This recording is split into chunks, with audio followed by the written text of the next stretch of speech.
All right, welcome to my presentation. My name is Ransom Cloak. This is for Psychopharmacology with Professor Farley. So today I'll be talking about a brief overview of the substituted N-benzyl phenethylamines.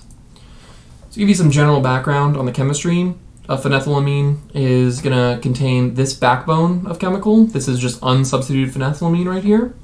It's got the name because it's got this phenyl ring, an ethyl chain, and an amine group, phenethylamine.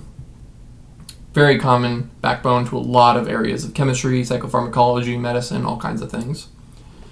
So like I just said, here's some examples of different chemicals that involve this phenethylamine backbone.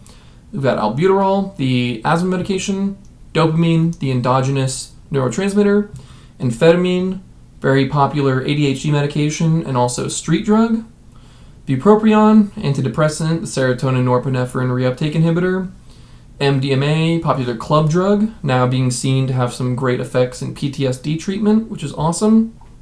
And then cathinone, which is just an alkaloid found within the cat plant, KHAT, and this backbone right here of cathinone has then gone on to make a ton of different chemicals, but that is a completely different presentation. So today, in this presentation, we'll be talking about the N-benzyl phenethylamines.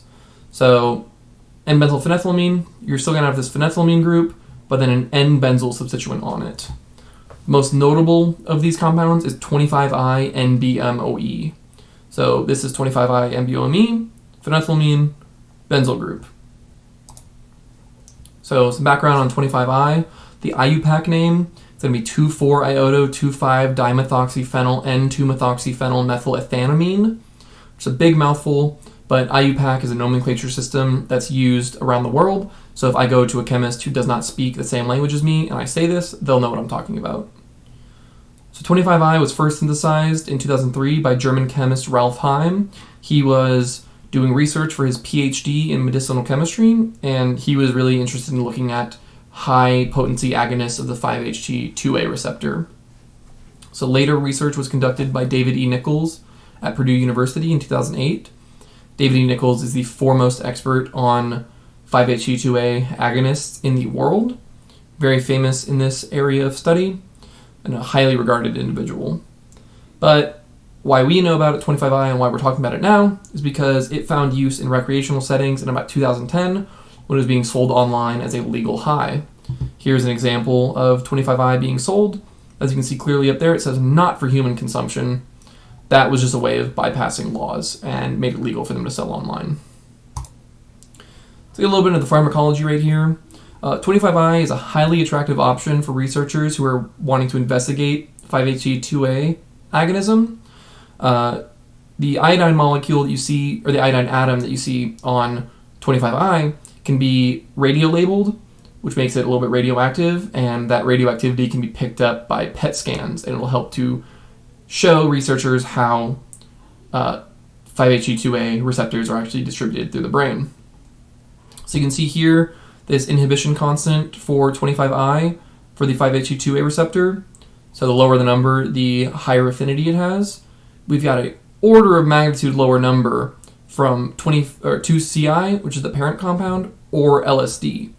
So you couple this high affinity with the ability to radiolabel, you've found the best drug you can to investigate this receptor. So we know about it for its recreational use. Like I said, started in 2010, being sold online. It's usually sold on blotter paper, or what you would call tabs. So the drug is dissolved in a solvent, and then the tabs are dipped in, and then the drug ends up on the tab, so people will eat it, take it sublingually. So most tabs are advertised as being about 300 to 1200 micrograms in dose, usually averaging about 800 micrograms.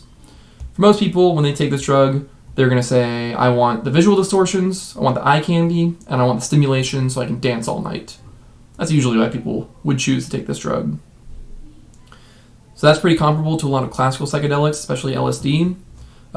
The issue with 25I is there's going to be a lot more adverse reactions. You can have seizures, vasoconstriction, make you cold and clammy, you can overheat, and people have died from this drug. I have an example down here of a guy who vaporized 400 micrograms, with concurrent use of 400 milligrams of MDMA and vaporized DET, and he had a really bad time and ended up in the hospital. That's unsurprising. So a lot of people died. Like I said, 19 deaths in the United States alone have been associated with this drug, and that caused some pretty large kind of call to action from a lot of people to solve this issue. So we got this Massachusetts mother up here. She was, advocating for the criminalization of this drug after her daughter died, which is very, very sad. And the DEA did respond, and they made 25I, 25B, and 25C NBOMe all Schedule I controlled substance. The I or B or C indicates the halogen that is placed on that phenyl ring. So you got iodine, bromine, and chlorine. But they're all comparable in subjective effects. So you might ask, why are people taking such a dangerous drug? If they know it can cause all these problems, why would they choose to take it? And the thing is when NBOMe was being used the most, the majority of people were not choosing to take this drug. They were being given it under the assumption that it was LSD. So that caused a lot of problems. And it kind of resulted in this little phrase we have here: if it's bitter, it's a spitter. N-bomb compounds are going to have a pretty strong metallic taste to them on the blotter, while LSD will have no taste. So if you put a tab in your mouth and it does not taste good, spit it out. You might save your own life. So the issues tend to arise when people were going to take high doses of what they thought were LSD. So if you take 10 tabs of LSD, you might freak out, you might have an unpleasant time, but you're not going to experience any acutely toxic effects on your body.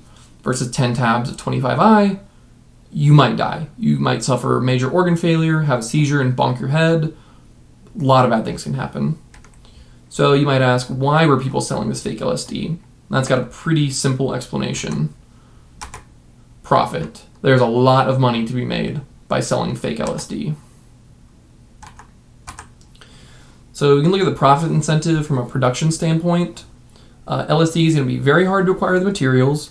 You're going to really need you're going to need to know what you're doing in terms of the actual chemistry, and it's going to cost about $1.40 per dose to produce.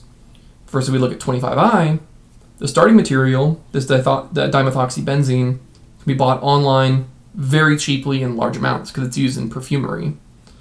It's going to cost about half a cent per dose to produce, and you're not really going to need to know what you're doing. They're all pretty simple reactions. So here's just a possible reaction pathway. So let's say you start with that 500 grams we just talked about, and let's say it costs you about $200 in equipment and chemicals. One person with very limited knowledge could produce about 270 grams of this material, starting from 500 grams, in about a week. If then put on blotter paper and sold at $3 a dose, that'd be about $1 million. So that's why it was so attractive. You're going to turn $2,000 into $1 million. I call this a Hydra class of compounds because, as you can see, these R right here, these R values, this is the number of substituents, or the positions you could put different substituents. So I listed some possible substituents. You got fluorine, iodine, chlorine, bromine, methoxy, ethoxy, methyl, ethyl, nitro, methylthio, and ethylthio. That's 11 examples. There's a lot more than just that. But say you've got 13 positions with 11 possible substituents, you're going to have 1.79 times 10 to the 12th power of different things you could make. So you're going to make one illegal, 10 more are going to take its spot. It is nobody's going to win in this battle.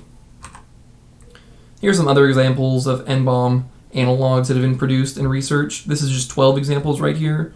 But like I just showed, there's a lot more that you can make. So here are some theoretical compounds that I just drew on ChemSpider. They get pretty wacky, but this is just to illustrate how diverse of a group of chemicals this can be. I mean, this one's got the fluoroethylthio group, and it's got a cyclopropane group. These just go kind of crazy. But, maybe something not as crazy could be another psychedelic that could be passed off as something else. So, in summary, these are a very diverse group of chemicals. They were never intended to be used recreationally, but they were, in the end. They were used in purely a research setting to research serotonin agonism. They were passed off because they were so cheap to make, and people really couldn't tell what they were taking. If you just hand someone a blotter, there's no way for them to tell of what it actually is. This resulted in some massive health complications for a lot of people. Some people died. They're significantly easier to produce on a large scale than other psychedelics, and that makes it have a much higher profit margin. And that's what made these drugs so tantalizing to dealers and producers all around the world, because it was just so easy to make and pass off. Here are my references, and I hope you have an excellent rest of your day.